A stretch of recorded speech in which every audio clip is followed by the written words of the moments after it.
If a big D1 school comes and asks me, do you think he's ready for D1? And if I don't think he is, I'm not going to lie to them and say yes, because it's a disservice to them and to the player. What do you like in a player? What would make you be like, I like him, I want to help him? I think initiative is a big thing. I feel like a lot of players don't have initiative themselves, being able to recognize and do things themselves, whether it be getting focused for the next part of the training session, whether it be taking in little bits of advice that we're giving them, understanding of what's going on around them. I get emails where it's like reading a short novel and I don't have time to read 50 of those a day. I make it short and concise, put the highlight videos there, put the right details there, where you're playing, persistence, never give up, keep going. Even if things are down and they seem a little bit bleak, keep believing. You have to believe, you have to give yourself a chance.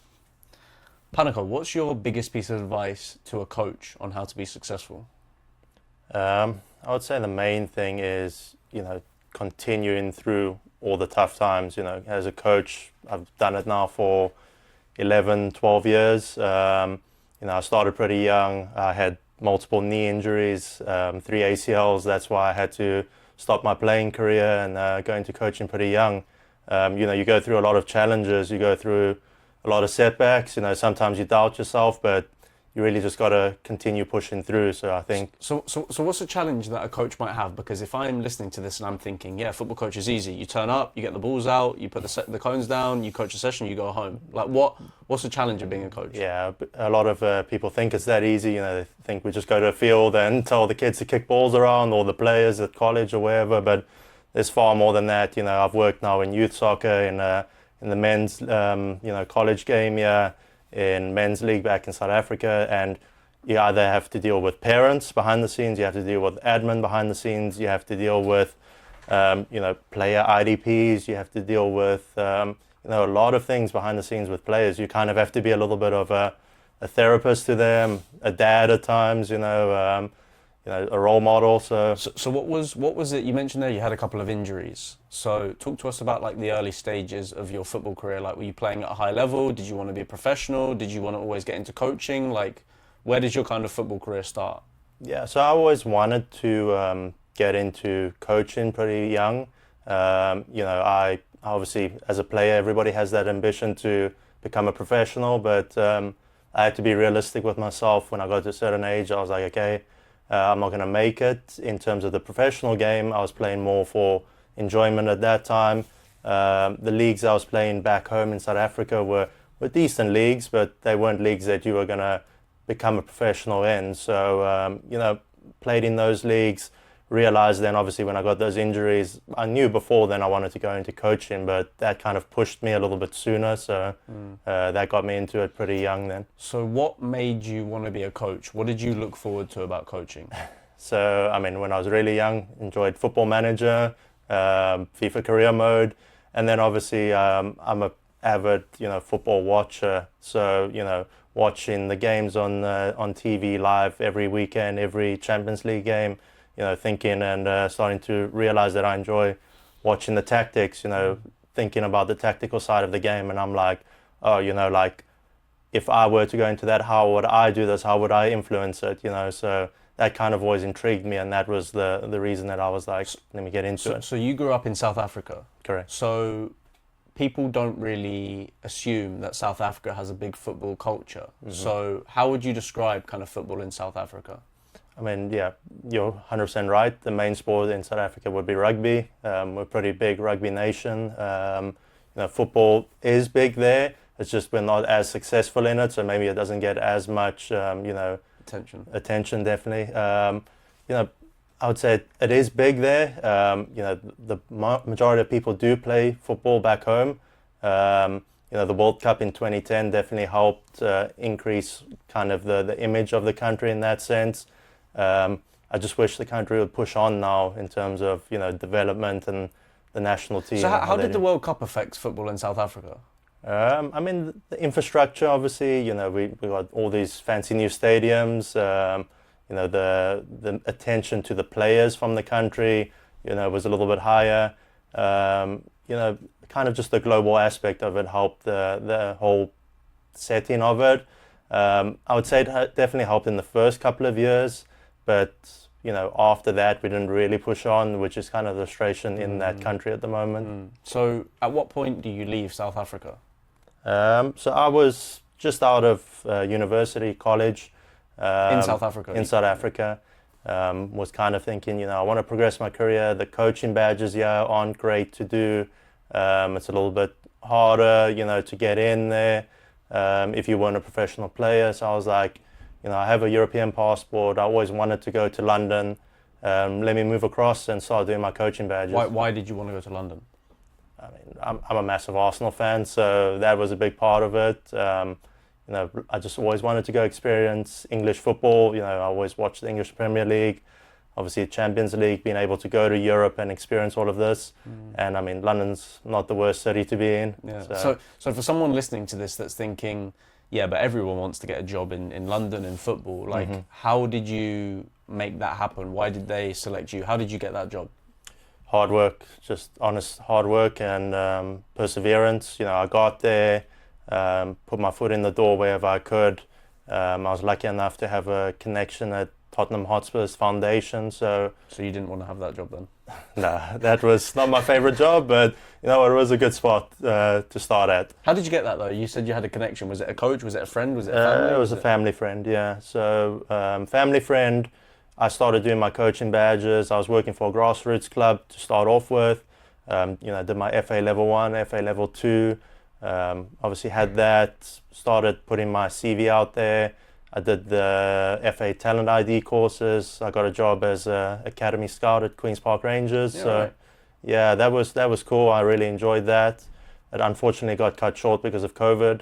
I worked at a bunch of other clubs, and then eventually I got a job at Arsenal where I was a development coach for them. So you mentioned there about a lot of badges that you do, and it's interesting because I know like in Europe, you have to have badges to get certain jobs, but in the US I don't think you have to have a badge. Like my college coach didn't have any licenses, any badges, and he is a Division 1 college coach. Yeah, I mean, for the college coaches it's really more about what degree or master's degree you have, that's kind of more important. Here we go, mid episode espresso. Thank you so much, Hector. Thank you so much, I appreciate that. It's amazing. Thank you, appreciate it. Thank you so much, I appreciate it.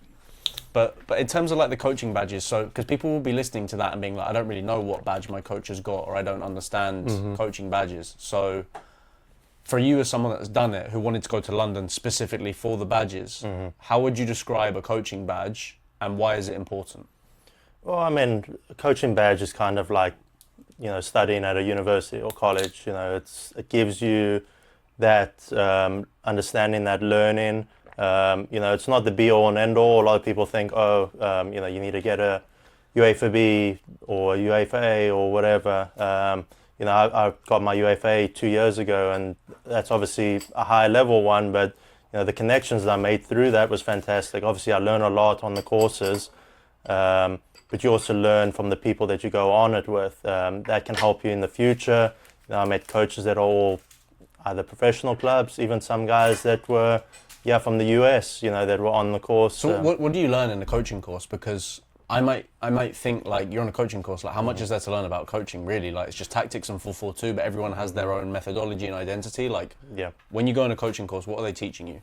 So in the first couple, like the level 1, level 2, which is the equivalent to a D and a C over here, you're kind of learning more about how to put on the training session, especially if it's for the youth game. It's kind of how you get everybody involved, making sure that they're focusing on the technical aspects of the game.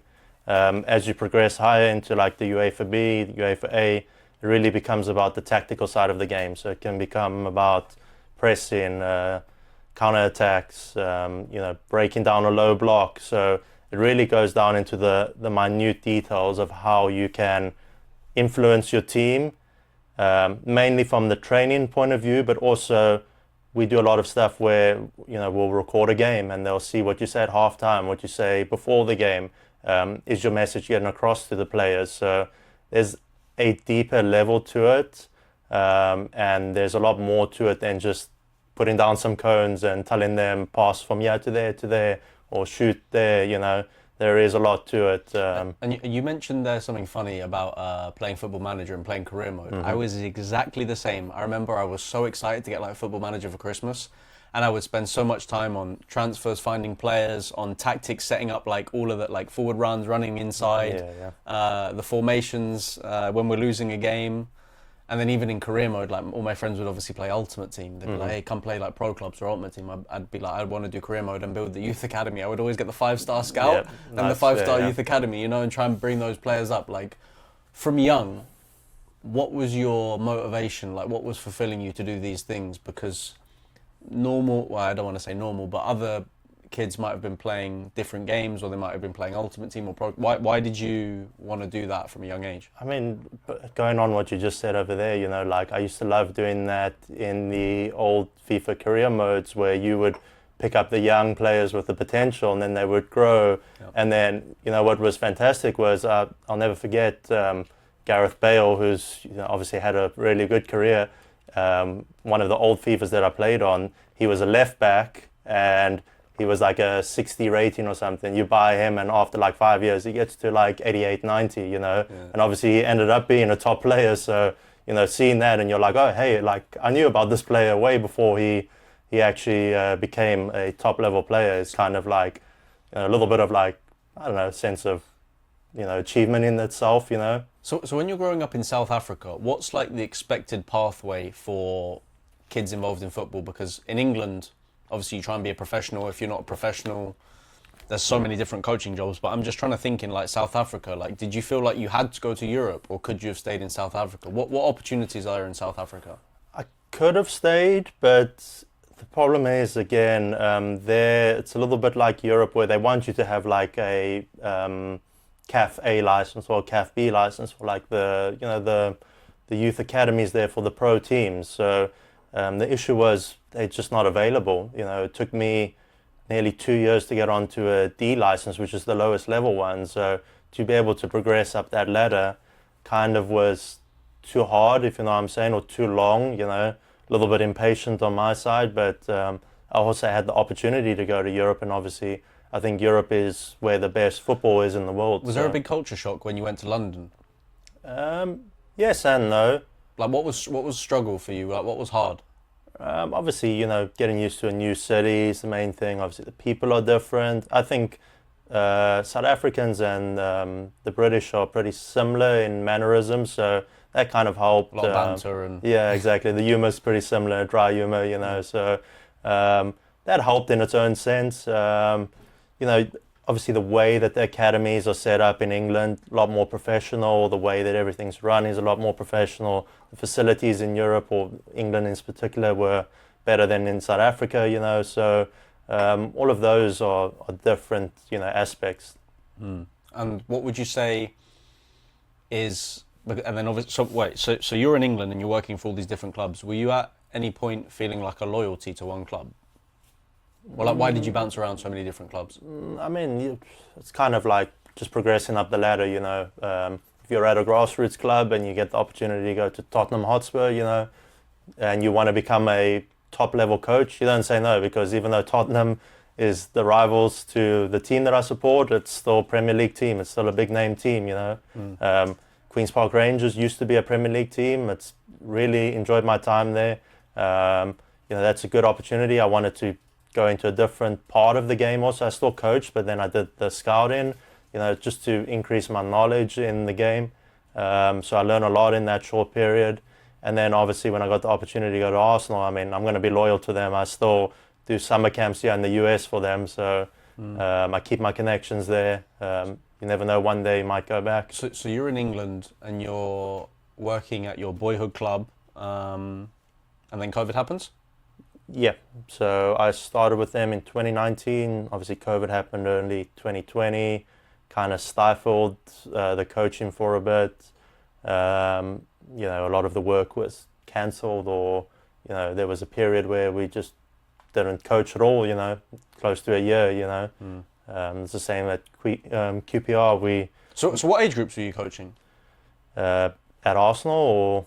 Yeah, at Arsenal. At Arsenal, I worked anywhere with U12 to U16, between those age groups. And was it the foundational level? Was it the academy level? What level was it? So I was under the football development program. So that's the one kind of just below academy. Yeah. It's kind of just above foundation. Yeah. we do a lot of international work. We do a lot of work where teams will come to, the Emirates, the Arsenal Hub, to the Arsenal Academy, and, we can obviously recommend players if they really stand out there. Doesn't happen often because obviously Arsenal has I was going to say, scouts. what would be the level of a player? Like for a player that's listening to this, it's like, wow, I would love to play at Arsenal's academy. Like, how good are those players? Yeah, I mean, those players for their age are fantastic. But why? What makes them fantastic?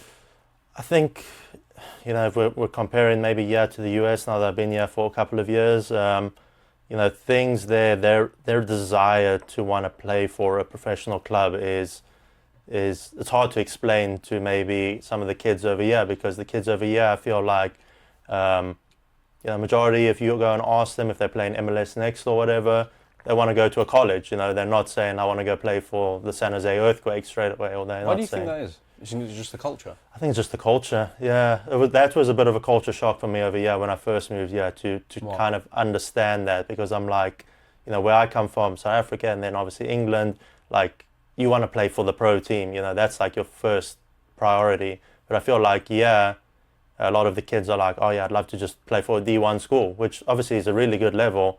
I'm not knocking that down. It's just different. It's just different, yeah. So I think it's because, from my experience, obviously, I grew up in England, and it's just ingrained in you that you need to be playing for a Premier League club. Like, that's the goal, that's it. Mm-hmm.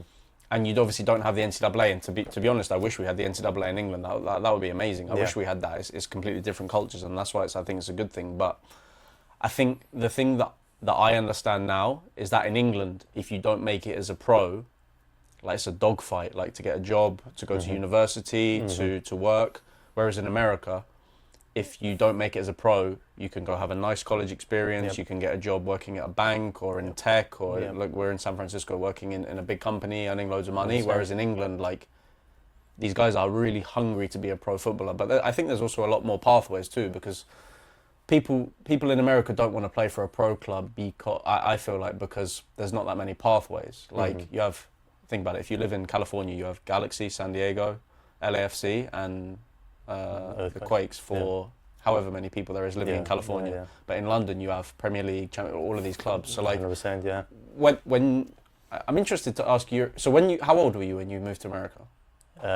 So I'm 31 now. I moved when I was 27. So I moved to America when I was 18, and I moved to like a really small city in North Carolina. But you moved to San Jose, or? I moved, yeah. So when you first moved, you were talking about culture shock and everything. Like, how was your transition moving to San Jose?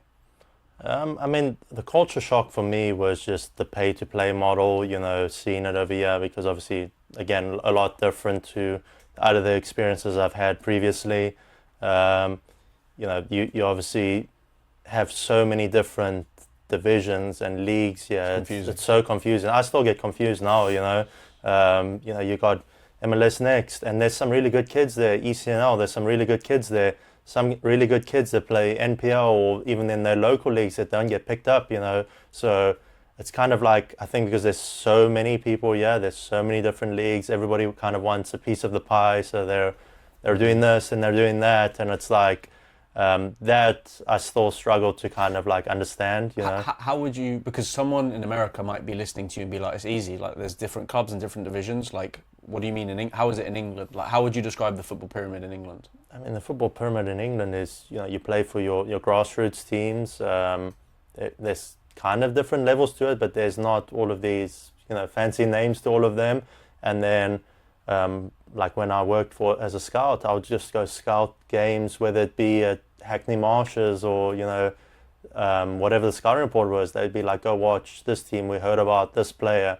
So there it's not so much like, oh, you have a scouting assignment of go watch the MLS Next league. There it was like, oh, we've heard about this player, go watch him, regardless of what level that team is. So how would you describe scouting in England? You worked as a scout. What does a scout do? I mean, a scout mainly obviously goes and watches games. You can have, when I was working there, we could go watch our games individually if we knew, teams within our area or good teams from, connections or whatever. we would have to go watch, if we liked the player before we could recommend him, you have to watch him 3 times. You have to do a match report or, player report on him. If you like the player, you can recommend them then. You have to then speak to the parent, you have to speak to the coach of the club. You have to So it's a proper process. Yeah, it's a proper process. It's not just a case of go and watch. Come to training. Yeah, come to training. Then you get invited to the development center for 6 to 8 weeks. And then the development center coaches will assess after that if they think they're good enough to get a trial at the academy. So how is that different to how it's done in America? I mean, yeah, I think, if the Earthquakes like a player at, I work at a youth club here, if they like one of our players and they contact our director and they say, hey, we'd like to have a look at him, and he comes over for a trial, and then that's it. They can pick him if they want him or not after. Do you think that that's a problem, an issue? In a way, because I feel like there is some players that get, they fall through the cracks, or because they're not at these top clubs, they're maybe not being seen. That's where, the pay-to-play model, these clubs aren't cheap here. So if you come from maybe a little bit of an underprivileged, household, and you can only afford your local club where you pay minimal fees or they give you a scholarship or whatever, but you're playing, just the local league, NorCal League or whatever, you probably aren't going to get seen by, say, the college coaches or, a Earthquakes or whoever. So that's kind of where there is that little bit of discrepancy, and you might be losing I always like to say it's like the South American type of players, because, you go to South America and, you get some of the best players that have come out of there have come from, favelas and, those type of areas there. So I feel like there is players like that potentially, yeah. It's just kind of because of how the system is, they might be missing out on some of them. Well, because there's this big whole stereotype between like pay to play and America versus Europe, and America's so far behind, and players, I don't want to say complain, but there's definitely a big, it's a big topic of conversation. I mean, how do you feel about the pay to play model? Like, you're obviously a coach involved in it. I have my thoughts on it in terms of, like I was saying to you now, I feel like there are players that fall through the cracks in that sense. There's guys that maybe don't get the right opportunity. Sometimes there may be areas where parents can pay for it, and maybe this player gets selected, or they're able to go to all the showcase events. And maybe the kids that, like I said, are a little bit more underprivileged aren't able to go to those, so they're not being seen in that sense. But what about Mo Salah in Egypt? I mean, he got picked up. He went to Basel, Switzerland. I presume he went through an academy there in Egypt and was able to go through there. If a player is really top level, somebody will find you eventually. And now that's like the small, minuscule amount of players. That's if you're a Messi, if you're a Mo Salah, like if you're a really top level player, somebody's eventually going to find you. So that can obviously happen. Yeah, I think. Obviously, it will have happened. Is it frustrating as a coach when you have players that are on your team, maybe that you, like, for example, I don't know about your specific role at the club. Mm-hmm. Are you doing the recruiting, or are you just a football coach? Like, what's your day-to-day? What's your role? With the youth club, I mean, I'm mainly just coaching, but when it comes to tryouts, obviously I'm selecting players. Before I join the club, obviously it's the previous coach or the director that's doing it. So there's different, obviously, understanding of what players we'd want. I feel like maybe sometimes, they pick players not for the sake of it, but just like to bring more players in, if you know what I mean, and have a big player pool to pick from, which is not to say it's wrong, but it's hard to coach for the best of the club, maybe, when you have a couple of players that are not that good. But yeah, exactly. So, and sometimes maybe placement can be wrong for players. We obviously have multiple teams. There could be instances where a kid is playing on the team 1 and they should be team 2 or maybe even team 3. So it happens. Unfortunately, I mean that happens everywhere. But how do you create a good culture at a club? Because this is something that I've been talking about a lot recently, is like the culture, and kind of going into like this pay to play and stuff. Like, I feel like there's some clubs in the US that do a really good job at creating a good culture, and I think probably that's the biggest thing. Well, I mean, I'm sure there's a lot of clubs that have a good job at that, but like from your perspective, being a football coach, how do you create a good culture within your team or a club? I mean, you got to set your own standards. Whether it be my own team specifically, you know, I have my set rules for my team. I have my, I don't want to say it's more old school approach, but I think it's maybe from where I come from the places that I've coached at before, where I kind of like to have my set ways that I like to do things. You know, obviously the club has its own way of doing things. Sometimes there can be, you know, a little bit of disagreement in that sense, which I mean happens in any work environment. You know, you're never going to have the perfect work environment. But yeah, I really like to install my own within my own teams. I wish I could do it, you know, for the whole club, but you know, we're a massive club, so it's hard to do that for 50 teams or 40 or whatever. So what's your mission and vision as like? What would your perfect culture be? What are your values? What do you stand for? I mean, the main thing for me is the respect. I think, you know, whether it be respecting your teammates, respecting your coach, respecting your parents. Sometimes I can feel like there's a little bit of entitlement at times, you know, and it's like, you know, it's the players here are privileged with what they're able to do. The facilities here are fantastic. You know, the opportunities they have are fantastic. They get to go to these showcases. They get to travel everywhere. Like, this is stuff that when I was growing up, I would have never thought I would be able to do. You know, they train with pro MLS balls every week. You know, back home where I come from, we used to train with just whatever we could get. You know, so obviously I know there's a discrepancy in where we are and how much they pay and everything, and that's all relative. But I just think that, you know, they really... Do you think players understand how lucky they are? No. Did you go to Phoenix for MLS Next? Yes. I remember walking in the fields at the complex and I was like, oh my God, like insane. Like all the pictures with the scoreboards. Yeah, the facilities is ridiculous. Even going inside with all the basketball courts, Yep. the facilities. And I remember thinking like, Rolly, do you think that the players know how lucky they are? I don't think they do.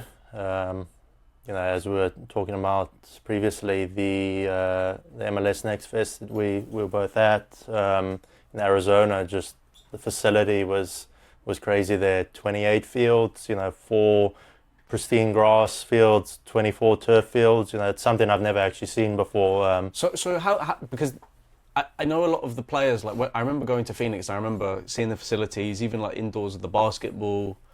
And then you have players, like, because obviously you talk to a lot of players and they're like, yeah, we didn't play that well today. Like, I don't know, my cleats weren't feeling that good. Or like, the referee took a bad decision. Or like, the turf, like, I wasn't used to playing on turf. And I'm just thinking, like, you don't understand how lucky you are to fly to Phoenix, to play on that conditions. Like, and that's maybe goes back to the reason why people in like England or Europe are so hungry, because they don't have access to these sort of things. And here, like... Yeah, it's everywhere. You know, you play local games. Yeah, you go to the local high schools. Facilities are fantastic. You know, I used to work at a high school here in Marninview, and the facilities are crazy. You know, there's 3 turf fields that are fantastic that all of our soccer teams can use, and you know, that's something like growing up I never saw. That's something that. But does it not give you a lot of power as a coach, or a lot of resources as a coach? Like, you have no excuses not to develop players. There's no bobbles on the pitch. You have like, does it put a lot of pressure on you, or do you feel like lucky to have that as well? I feel more lucky to have it in that sense. Obviously, I feel like privileged as a coach to have that. I think, again, maybe the players don't have that understanding. Like you kind of mentioned now, a lot of excuses come out. You know, like you said, my cleats are sore, the turf, it's slippery, the balls, you know. I'm thinking, you know, you're playing with a pro team ball, you know. We never had that at all where I came from. So how do you deal with this? Because I want to talk about, obviously, you coaching Panico, and you've obviously had a lot of success coaching. Like, when you're working with a player, there'll be a lot of players listening to this that are trying to get advice on how to be coachable, how to be likable, how to be successful as a player. When you're working with a team or working with a player, like, what do you like in a player? What would make you be like, I like him, I want to help him? Yeah, I mean, I think, you know, initiative is a big thing. I feel like a lot of players don't have initiative themselves, being able to recognize and do things themselves, whether it be, getting focused for the next part of the training session, whether it be taking in little bits of advice that we're giving them, the understanding of what's going on around them. Because I feel like sometimes we get some players that come, they're not that into it. Maybe they're not 100% focused on football or soccer as their main sport. There's a lot of players that play multiple sports. This might be their second or third choice sport, which again is another weird thing for me, because like growing up, I felt like, I liked multiple sports, but like if soccer was my main one, that was my main one, that was my focus, So I feel like, the players need to be a little bit more self-aware of what's going on. And, I coach college also, I get asked by a lot of players like, oh, coach, what should I do? I say, you got to be focused in training. You got to take in what I give you, you got to have a little bit of a understanding, and then I'll see it in the next game, and they're not putting that into practice. And I'm like, you got to start taking it in. So eventually, when the college coaches do watch you, they realize like, hey, okay, that kid, he's getting it. Or if they speak to me as the coach, like, I'm not going to lie. I'm not going to be like, hey, he's the best player on the team. I'm obviously going to want to help my players. But if a big D1 school comes and asks me like, do you think he's ready for D1? And if I don't think he is, I'm not going to lie to them and say yes, because that's a disservice to them and to the player. So I wanted to ask you, just talking about like MLS Next, do you feel like MLS Next players have like a privilege? Do you feel like they think they're better than they are?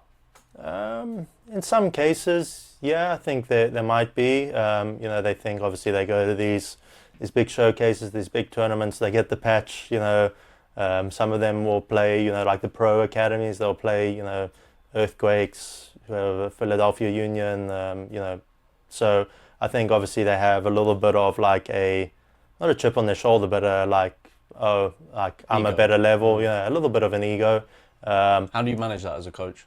I mean, you got to get them grounded. So, you got to put it into perspective. Like, if we play the Earthquakes and we lose 6-0, it's like, okay, that's why that's the pro team, or the pro academy team. What would they, for example, like, so you're playing against the Earthquakes. What would you say is the difference between like an MLS Next team and a pro academy? What are the pro academy players doing to get there that the MLS Next or ECNL players are not doing? What's the difference? I think on the football side of things, it's their technical abilities at a higher level, their tactical awareness is on a higher level, and their general game understanding is just maybe a step ahead of, say, the players at... Would you say the game understanding, because when I came at 18, I would always talk to my friends about tactical IQ. I felt that was the biggest difference between Europe and England, where I grew up, and America. I felt like the American players were very strong, very athletic, they could run, they could go to the gym. But I thought I understood the game better, I used my body better, I knew how to manage the game. I think that's 100% valid. I think the college game is very much like that. The college game is, if you're a really good athlete, like, there's a good chance you can be a good college player, maybe then when it comes to the professional side of things, the tactical understanding needs to be higher level. There's only so much pace, power that's going to help you. If you can have a football brain, that's going to help you further along down the line. I always use the examples of, the Barcelona team, Xavi and Iniesta. Those guys, smallest guys on the pitch, not the quickest. But they ran the game. They ran the game. They're the smartest players on the field by far. And that's why they were so good. So you mentioned there that that you're obviously a college coach. So when you're coaching at the college, what's the difference between coaching a college team and coaching an MLS Next or a youth team? College players are more tuned in. They're there. They kind of understand what they want to achieve. I'd say there's more of a collective buy-inness from the whole group. They understand that, at the college level, it's not a case of, if you're not playing, your parents can send an email to the director and be like, oh, why is my kid not playing? We paid these fees. At college, like, you have to win. You have to perform. If you're not performing, then sorry, you're not going to play. It's a little bit cutthroat, but that's how it is. It's not about development at that stage. It's about results. So that's the difference, the main difference. And when you're recruiting for your college, what are you looking for in players? How they fit into our team values first. Do they fit the values of the college itself? Do they fit obviously within the team itself? Will they be a good personality to have around the group? There's when I worked at Queen's Park Rangers, there's always something that stood with me since then, that the technical director at the club said to me, and he's like, you can go watch games. If you're watching a player and he's a 9 out of 10, but his attitude is bad every game that you've watched him, and there's a player that's a 7.5, 8, but his attitude's fantastic, he's good with his teammates, he's good, respectable, we're always going to take that player. And I mean, that does happen. There's some really talented players that maybe have the wrong attitude. What would an example of a wrong attitude mean? Not listening to your coach, doing your own thing, arguing with teammates. Now, I'm not saying arguing with teammates, there isn't moments in games where players should be maybe getting upset with each other because if they're making the wrong decisions, but arguing with your teammates because, oh, you're not passing me the ball enough because it's all about me, realizing that at the end of the day, it's a team game. How are you going to fit into our 11, not how are you going to be the best player for our 11? That's how you got to look at it. So the college you're at is a junior college, right? No, it's a Division 2. So it's a Division 2 school. And what would you say takes to be successful as a Division 2 college soccer player? I mean, you got to buy in. You got to be bought into what we're trying to do. You got to be able to, follow the instructions. Obviously, at the college game, there's more of a tactical game plan for how we want to play, what we want to do. You got to be super bought into that. You got to know your role and responsibilities. Obviously, it comes down to your playing ability then afterwards. But if you're getting picked up by a Division 2 school, we would think most of the time your playing level is at a good level. It's interesting because I played Division 2 on the East Coast and it was very international. And then I recently realized that like in California, there's a lot of American players that play Division 2. Mm-hmm. How would you describe like the level of roster or kind of the roster makeup? Because we're an agency, so I'm trying to help players get into college and give them advice. And a lot of the times I say, look at the roster and see how you compare to those guys. How would you say like the roster makeup? Is it MLS? Is it ECNL? Is it international? Is it transfers? In your conference, what do the rosters look like? For us personally, we have a lot of internationals. We were NAIA just 2 years ago, so we've only recently gone D2. So, we have a good mix of players from Switzerland, Sweden, some British players, and then we got local players. We got guys that have been in Gilroy or Salinas or, guys that are from Sacramento area, Folsom, these areas. So they've played, some of them MLS Next, some of them ECNL, all been at decent levels. Obviously the international, some of them, we had a player that just graduated who was in Basel's academy once upon a time. So, there was a good mix, and I kind of really enjoyed it because, that mix of players, you learn so much about each other. Me being a foreigner in the country, you want to mix with the players. You don't want to just be with one group, like I'm South African originally. I wouldn't come to America just to hang out with South Africans, I want to experience the people here also, So I think,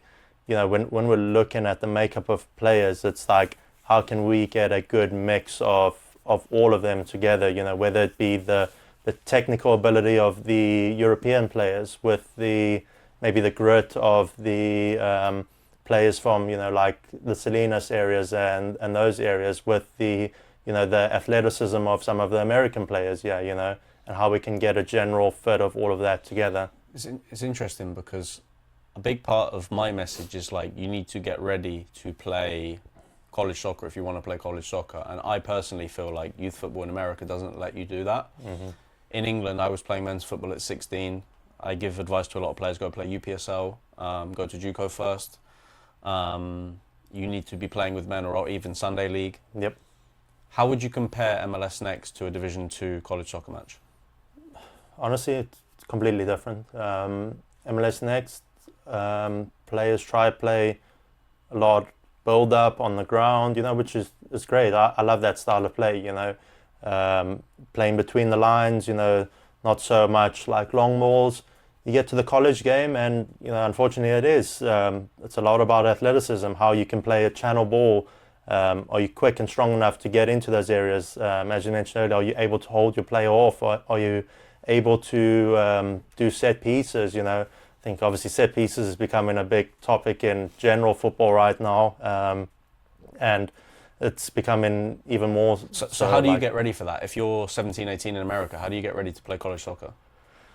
It's difficult. Like you said, maybe the best solution could be if you feel you're not ready at JUCO, go to a JUCO for a year or two. I think, we get a lot of JUCO transfers also, and those guys they're ready set, they know what to expect.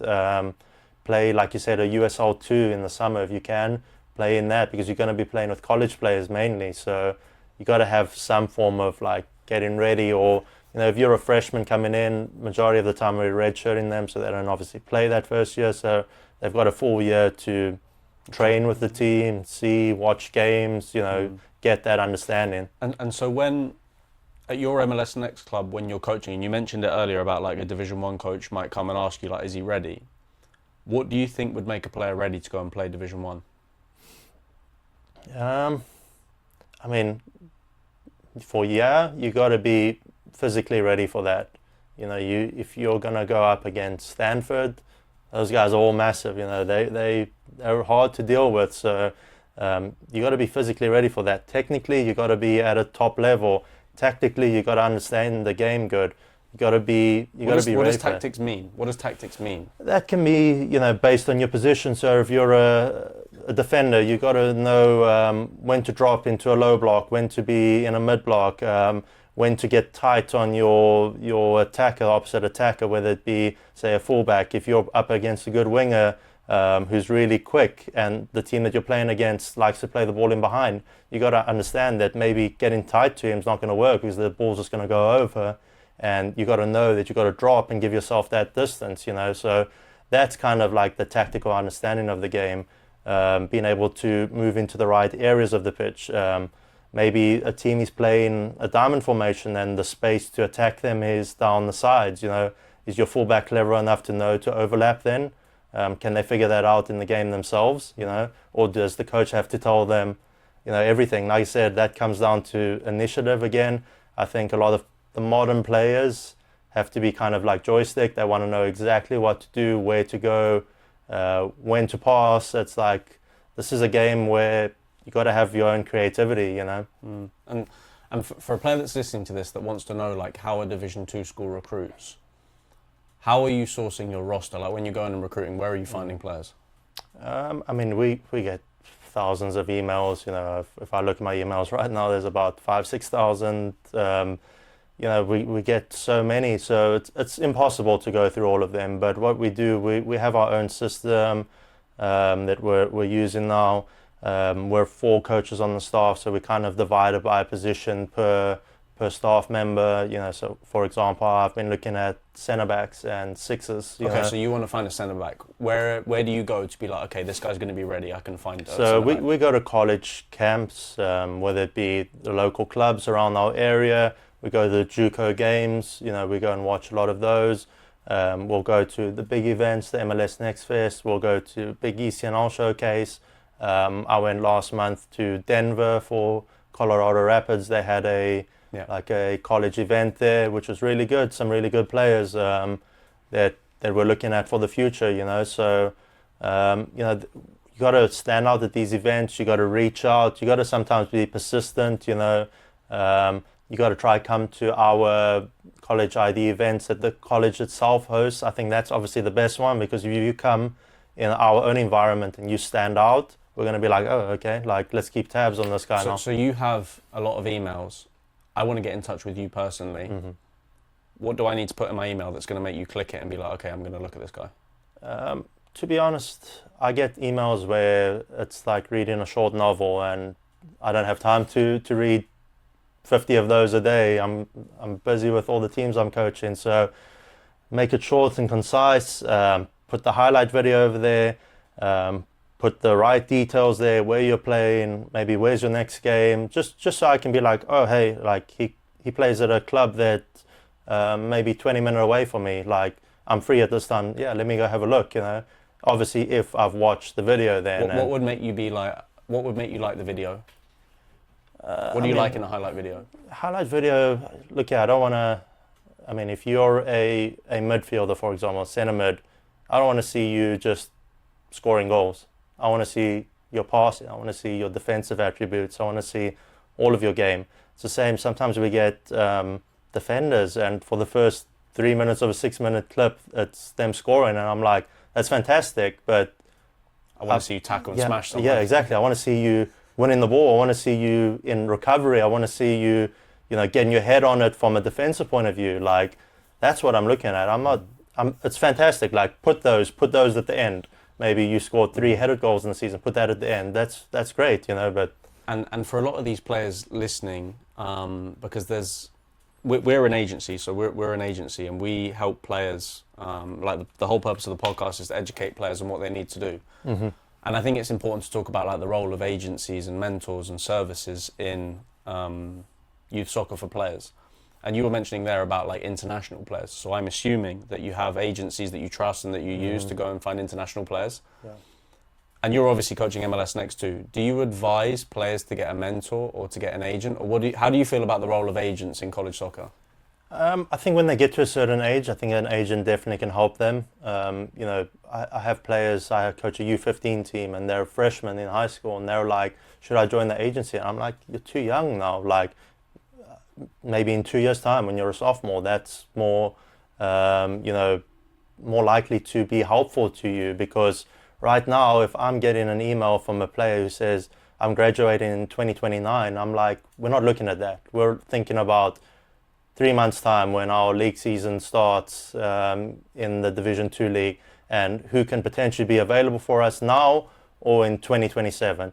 I'm not looking past that at the moment, because we've got to focus on the current. And, you know, from a coach's point of view, you never know how long you're going to be in the job. I'm not the head coach, I'm an assistant coach. So, you know, as much as I want to help, obviously, bring in players for the future, I might not be there in 2029, you know. So it's really about the players right now. So I think an agency can help for the players that are in senior, get me seen now, or sophomore, So when you're working with an agent, what would make you trust an agent? Because I'm thinking from a listener's perspective, like, I'm thinking about getting an agent. I don't know which agent to pick, or who would be a legit one, or who would actually help me. Like, what are some green flags from a player's perspective to look for in an agent? I think reputation is the biggest thing. If you have a reputation, the agency, of putting players in Division 1, Division 2, D3, JUCO, whatever, you know, if you have a good, you know, scope of that, I think that's the main thing. You know, obviously you get some agencies that send us 1 million players, and I'm like, I've never heard of you, I don't know where you're from, you know, like, it's got to be like, you know, there's got to be some form of like reputation behind it. So what's the flip side from a coach's perspective? When you're recruiting, what makes you trust an agent, or you be like, okay, I'm going to work with this agent to get a player? I mean, if an agent is sending us, you know, an email and they're like, have a look at these players, and there is maybe one that interests us, and then we start working with him, and then he's like, oh, by the way, what are your other needs, you know, and we'll be like, okay, we like the centre back, but we also need a winger. And then he's like, okay, these are some wingers. And then we're like, you know, we're not really sure, but then, you know, he'll be like, okay, give me a little bit of time, goes back, and he's like, in a few weeks' time, like, hey, like, what do you think about this guy? And then if we're like, okay, yeah, that's a good one, that fits the profile, you know, we'll give them a profile of what we want. We'll speak to them, we'll be like, hey, this is what we want from our winger. So, you know, if you can filter through and like, we don't want this type of player, we want this type of player that can do this, you know. So if an agency can do that, where they have a good football understanding, I think that's a big thing, because I think having a background like yourself, you obviously played, yeah, you know what's required, you know. Sometimes I get these agencies and I'm like, have you ever played the game? Do you know even the positions, you know? Like, I've seen it Really? all. Sorry? Really? I've seen guys that sometimes send me and they're like, have a look at this defender, and the guy's highlights are him on the wing. And I'm like, what? Like, this doesn't make sense, you know? So I'm like, maybe it was an error, but I'm like, or maybe you just don't but know. his first impression or, is not great. Exactly. So Yeah. right there, and then I'm like, well, I'm probably not going to use you in the future, you know. No, I think it's important because I think a lot of players, obviously, they're trying to work with agents and figure it out. And I think I've said in the past a lot, like I think if you're an international player, 100% you need an agent because you have no idea how it works and your transcripts and stuff. But I think for an American player, you need more of a mentor, I would say, than an agent. I think that for a lot of the American players, really, that play college soccer is, I say it a lot, like, it's typically not the best players that play college soccer. It's the ones who are most consistent and the most relentless, reaching out. Like the players that you like. So you're coaching at MLS Next. How does your club educate and get the players to know what they need to do? Well, we have a college coordinator, Right. so he's pretty good. I'm not sure if you know him, Anthony Prisnell. He's at Colorado Rapids. He's got a lot of good contacts, really good guy. How important is contacts in football? Massive. Why? I mean, unfortunately, that's how you get in majority of the time these days, through contacts. If you have a good contact, that's already 1 foot in the door. That's already the hard yards done, you know. So, like you said, players being persistent, but if say you have a contact to me at a Division 2 school and you have a player and you like, hey, I really like go by this player and I trust you, then that contact's already done all of that work for you, because now I'm looking at their highlights, and you know, they don't have to send me 50 emails to get looked at, you know. It's important. Good. Panico, I just want to end off the episode with kind of like your biggest takeaways from football. I feel like you've been in a lot of different countries, you've coached at a lot of different levels, you've got a lot of perspective. What's been your biggest takeaway from football? Like, what's football given you? What's football taught you?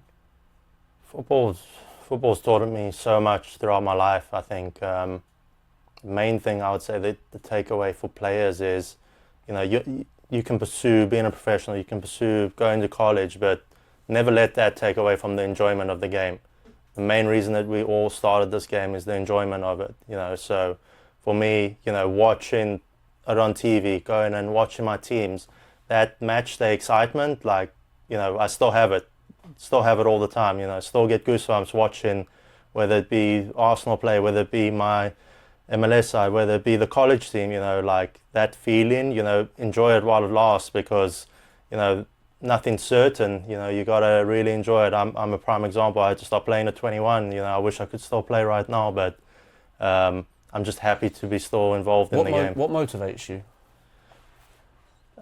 Seeing progress, seeing players move on to the next level, seeing enjoyment in players, seeing you know, just that level of fulfillment, like achieving something, you know, that's the main motivation. How good can I get at, as a coach myself? How can I influence these young players? How can I influence a college player, you know, whether it be in soccer or in life, you know? It's not just about the game, it's about... How do you manage your emotions in football? Because maybe you have a bad result and it affects your weekend. Maybe you have feedback from a parent and it affects your week. How do you manage your emotions? I mean, sometimes your emotions get the better of you, you know, heat of the moment, frustration after a game. Maybe you lost a game that you feel like you dominated. That's part of the game, you know. You gotta realize that these things happen. How can I fix it? How can I make it better in the future? Like you said, you may get a parent that says something that upsets you, and like, okay, am I going to be the bigger person, not react to it, give myself a little bit of time to cool off, and then come back with a response? I always feel like, you know, there's a good rule of like a 48-hour like cooling down period for anything. So I think that is good. Whether it be you have a game on a Saturday, you train them again on Monday. So like, okay, like emotions are high. There's some things that I'm going to say after the game, but I'm going to hold back some of this. And then on Monday, do I still want to say this to my team? You know, you go from there. And just lastly, Panico, what's your biggest advice to the younger generation how to be successful? Persistence, never give up, keep going, you know, even if things are down and they seem a little bit bleak, keep believing, you know. You have to believe, you have to give yourself a chance, you know. From my own point of view, I would have never thought that, you know, I'd be in San Francisco coaching right now. I never thought I'd had the opportunity to coach at Arsenal, you know. If you told me that when I was 15, I would have been like, no ways, that's not happening, you know. But the fact that it's happened is, you know, shows you that sometimes things happen that you don't expect, and for the better, you know. So just be persistent, follow your dreams, and yeah, don't give up on it. Awesome. And if someone's listening to this and they want to get in touch with you, or they want to follow your journey and your story, how do I connect with Panico? Yeah, I mean, you can find me on Instagram. I'll share it with you. You can find me on LinkedIn as how we first connected. I mean, obviously, I coach here in the Bay Area. I'm at De Anza Force. That's the club that I coach at. I'm at Menlo College. So if anybody, you know, obviously wants to reach out, more than welcome to. And obviously, Sam will have all my contact details also. Just have a short email and put your highlight video in it, right? That's it, yeah. Perfect, Panico. Thank you so much. Thank you. Awesome. Appreciate man. it. Thank you so much. That was really good. Yeah, thank you. That was cool, man. That was cool.